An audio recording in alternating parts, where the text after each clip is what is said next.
প্রবীণ রাজনীতিবিদ সাবেক speaker barrister জমির উদ্দিন সরকারের দাফন হয়েছে সংসদ প্রাঙ্গণে।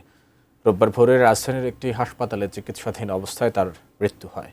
জমির উদ্দিন সরকারের বয়স হয়েছিল 94 বছর।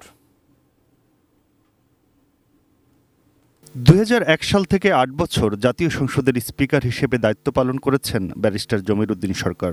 সংসদ ভবন এলাকায় রোববার বিকেলে শেষবারের মতো তিনি এলেন কফিনে। সাবেক স্পিকারের জানাজায় অংশ নেন সংসদ নেতা ও প্রধানমন্ত্রী তারেক রহমান, বর্তমান স্পিকার, মন্ত্রিসভার সদস্য, বিরোধী দলের নেতাসহ সংসদ সদস্যরা। 2001 ও সর্বশেষ এর আগে সংসদের চলমান অধিবেশনে শোক প্রস্তাব আনা হয় সাবেক এই স্পিকারের মৃত্যুতে।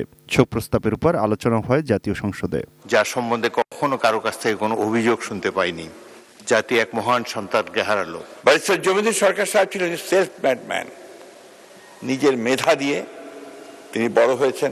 ব্যক্তি এবং দল হিসাবে আমি এবং আমরা তার ক্লায়েন্ট ছিলাম। সাবেক রাষ্ট্রপতি জিয়াউর রহমানের সময় জমির উদ্দিন সরকার যখন গণপূর্ত ও নগর উন্নয়ন প্রতিমন্ত্রী ছিলেন, তখনই বর্তমান সংসদ ভবনের অসমাপ্ত কাজ শেষ হয়। 1996 সালে বিএনপির স্বল্পকালীন সরকারের আইন, বিচার ও সংসদ বিষয়ক মন্ত্রী ছিলেন। ওই সময়ই তত্ত্বাবধায়ক সরকারের অধীনে নির্বাচনের বিধান সংবিধানে যুক্ত হয়। 2001 সালে বিএনপি আবারও ক্ষমতায় ফিরলে অষ্টম জাতীয় সংসদের স্পিকার হিসেবে দায়িত্ব পালন করেন জমির উদ্দিন সরকার। তাই এই জাতীয় সংসদের সাথে দীর্ঘ পথ চলা তাঁর।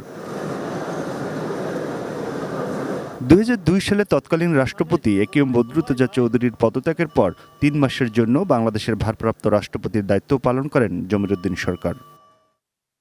1931 সালের 1 ডিসেম্বর পঞ্চগড় জেলার তেঁতুলিয়া উপজেলার নয়াবাড়ি গ্রামে জন্ম নেওয়া জমির উদ্দিন ঢাকা বিশ্ববিদ্যালয়ের ইতিহাস বিভাগ থেকে স্নাতক ও স্নাতকোত্তর পাশ করে একই বিশ্ববিদ্যালয় থেকে এলএলবি করেন। পরে লন্ডনের লিঙ্কনস ইন থেকে ব্যারিস্টার অ্যাট ল সনদ পান।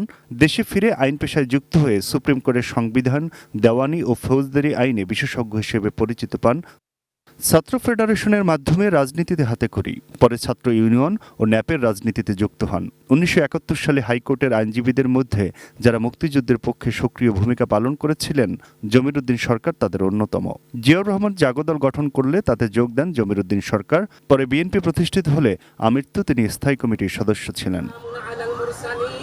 Aminul Islam, ATN news, Dhaka.